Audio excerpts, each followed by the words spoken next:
It began as a spectacle. The Cathar Dominion, one of the most ancient powers of the Orion Arm, was not at war, not threatened, not in need. Their emperor, Jajar the Unyielding, sought only to remind the galaxy of his supremacy. His fleets moved not with desperation, but with arrogance. And his target was chosen not for strategy, but for theater. They descended upon Haven Reach, a quiet human colony orbiting a small yellow sun near the galactic rim. It was not a fortress, not a military bastion. It was a place of farming domes and coastal towns, a settlement where children played beneath alien skies and poets wrote of the stars. The Cathar forces did not bother with declarations or negotiations. They made landfall with plasma bombardments, cracking the colony's oceans into steaming craters, boiling rivers, turning glass towers into blackened ash. The few defense craft launched by Haven's militia were swatted down like insects, their wreckage raining fire across fields. The Emperor watched the destruction through hollows, seated upon a throne of obsidian metal, his talons curling in amusement. "See," he purred to his court of sycophants. "The humans do nothing. They send no fleet, no protest. They kneel by their silence. They wait because they are weak." The Cathar warriors laughed. For them it was not war, it was theater. A demonstration to the lesser species. Resist the Dominion, and this is your fate. 12 million souls perished in the fires of Haven Reach. Not a single Cathar ship was lost. Arrogance. Echoes. Across the stars, the massacre was broadcast throughout the galactic networks. Dominion ambassadors ensured every sector received the recordings. Towering human cities consumed in plasma storms, survivors dragged in chains, the screams of children carried on open comms before being cut into silence. Alien civilizations across the Orion Arm reacted with unease. Some whispered of the cruelty. Others dared to pity humanity. But all knew the lesson. The humans, they reasoned, would protest in the Council of Concord, file pleas for justice, perhaps demand reparations. They would be met with the same response all weaker species received: silence, mockery, dismissal. And so, in the drinking halls of Cathar warlords, they toasted to their emperor's dominance. "Humans," they sneered. "Too slow to act, too soft to strike, too civilized to resist." But a few observant species noticed something strange. Earth remained silent. Not the silence of submission, but the silence of stillness. Human envoys did not cry for pity. Their fleets did not mobilize to the border. They issued no words of anger or grief. They were simply waiting, and the galaxy mistook that waiting for weakness. The weight of silence. Months passed. In the Dominion's capital, courtiers mocked the stillness of Earth. "Not even a single skirmish," one lord laughed. "No assassin. No strike team, no demand for compensation," said another. "Their kind has no fire left. Their fangs are filed down." Emperor Jajar basked in their agreement. He declared humanity broken and ordered statues erected across conquered worlds depicting humans in chains, heads bowed. Yet, in the shadows of the galactic rim, scouts whispered rumors. Unmarked vessels were spotted moving in tight formations. Entire star systems near human space fell strangely silent, their trade lanes empty, their signals dead. Mining colonies, allied to humanity, sent cryptic warnings before going dark. And always, humanity said nothing. That silence grew heavy, like the still air before a storm.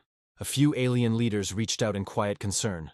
Why does Earth wait? What are they building? Why no answer to the massacre of Haven Reach? The Dominion mocked these whispers. Pathetic paranoia. The humans are too fractured, too slow. They cannot rise against us. But in the void between stars, unseen by most, the storm gathered. The breaking point it was the first day of the new galactic cycle when the silence broke.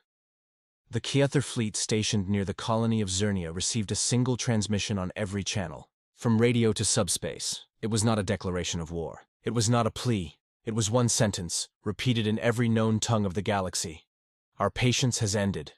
Before the Dominion's fleet commander could laugh, before he could even order a scan, the stars themselves seemed to move. Dozens of ships, matte black and silent, dropped from hyperspace without warning. They bore no banners, no signals, no hesitation. Weapons flared, not in warning, but in execution.